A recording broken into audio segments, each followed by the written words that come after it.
La récompense suprême pour un artiste francophone, pour un chanteur, faire l'Olympia. C'est le rêve que va réaliser l'auteur-compositeur azuréen Grégory Bakian le 5 octobre 2026. Grégory qui vient tout juste de sortir un titre hommage au grand Charles Aznavour intitulé « Désormais ». Entretien signé Émilie Rousseau. Bonsoir Grégory Bakian. Bonsoir. Merci d'être notre invité ce soir. Vous revenez sur le devant de la scène avec un nouvel EP et une tournée qui vous emmènera sur les routes de France à la rentrée. Vous avez choisi de rendre hommage à un grand artiste, Charles Aznavour. Oui, c'est vrai, avec qui j'ai eu l'honneur de travailler sur mon premier album il y a déjà quelques années. Et avec ce cover du titre Désormais que nous venons de sortir, c'était pour moi assez naturel de lui rendre hommage de par ce qu'il m'avait apporté tant sur le plan artistique qu'humain. Oui, c'est un homme qui a beaucoup compté dans votre carrière. Oui, c'est vrai, ça a été l'un des premiers auteurs à me faire confiance quand je suis arrivé sur Paris. Et quel auteur en plus, j'ai eu beaucoup de chance d'avoir croisé sa route sur mon parcours artistique, mais aussi sur mon parcours d'homme. Donc c'est évidemment quelqu'un qui m'a beaucoup apporté. À travers ce cover de Charles Aznavour, désormais, c'est aussi une façon de lui rendre hommage. Quel homme était-il et quels souvenirs gardez-vous de lui ? À l'époque où je l'ai connu, c'était quelqu'un vraiment de très humble. Il avait, j'ai envie de dire, plus rien à prouver. Sa carrière était faite. Et quelle carrière! Je crois qu'il avait 80 ans environ quand j'ai eu la chance de croiser sa route. Et il était d'une humilité incroyable et très bienveillant à mon égard. Il a aussi été une source d'inspiration pour vous ? Bien sûr, il était une source d'inspiration. Jamais j'aurais pu imaginer travailler avec lui un jour, déjà ne serait-ce que le rencontrer, alors encore moins travailler avec lui et coécrire des chansons avec lui, c'est quelque chose d'assez exceptionnel et je m'estime vraiment chanceux d'avoir eu cette opportunité dans ma vie. Quand on s'attaque à un tel monument de la chanson française, qu'est-ce qu'on se dit? Parce que vous mettez votre patte dans vos reprises et votre style. Oui, bien sûr, il y a vraiment, je ne vous cache pas, une réflexion qui s'est engagée avant de commencer à travailler sur ce titre désormais, puisqu'on voulait faire quelque chose de fidèle quand même à l'esprit de Charles Aznavour, tout en y apportant bien sûr ma touche personnelle, ma sensibilité, que ce soit en matière d'interprétation ou de création d'arrangements musicaux.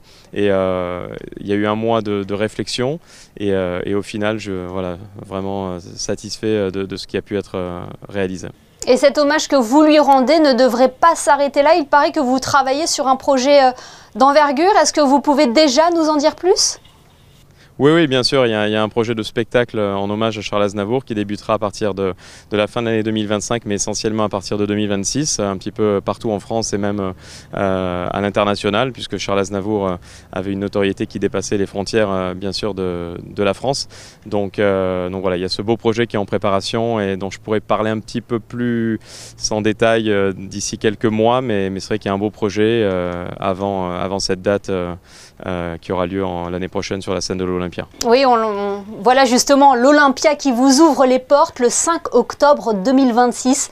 C'est un rêve de gosse? Ah oui, complètement. L'Olympia, c'est vrai que je crois que j'ai mis les pieds la première fois, j'avais 11 ans ou 12 ans et j'avais trouvé ça magnifique et je m'étais dit que je commençais à peine à chanter, vraiment plus par passion et par plaisir à ce moment-là, mais je m'étais dit pourquoi pas moi un jour. Je savais que j'aurais peut-être qu'une chance sur 500 000 d'y arriver et voilà, là ça s'est concrétisé il n'y a pas longtemps, il y a quelques jours on a signé avec l'Olympia et là maintenant ça y est, la billetterie a ouvert et c'est devenu une réalité. Ouais, j'imagine qu'il y a beaucoup d'impatience de voir votre nom écrit en rouge sur cette salle mythique. Ouais, c'est sûr. C'est vrai qu'on pense tous à ça. C'est le rêve, je crois, absolu pour beaucoup d'artistes et j'ai hâte évidemment d'y être, mais je sais qu'il y aura beaucoup de travail en amont pour préparer ce concert et tous les autres qui interviendront avant cette date du 5 octobre 2026 à l'Olympia.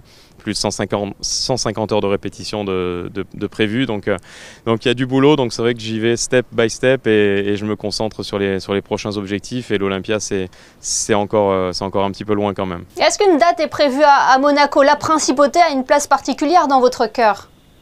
Oui, c'est vrai que la Principauté a une place particulière dans mon cœur. C'est mon deuxième pays, c'est l'endroit dans lequel je me sens le mieux au monde. À chaque fois que j'ai l'occasion de venir m'y ressourcer et retrouver mes amis ici, c'est l'endroit où je me sens vraiment vraiment bien. Donc oui, il y aura une date en principauté, elle est en préparation. Je ne peux pas trop vous en dire plus pour l'instant, encore une fois, parce que rien n'est signé au moment où je vous parle, mais il y aura évidemment une date en principauté de Monaco. De bien beaux projets. Donc Bachian chante Aznavour, c'est le nom de votre tournée qui débutera à la rentrée. Et puis on n'oublie pas la sortie de votre nouvelle EP Passion le 5 juin prochain. Merci à vous Grégory Bachian d'avoir été notre invité ce soir sur Monaco Info. C'est gentil, merci à vous.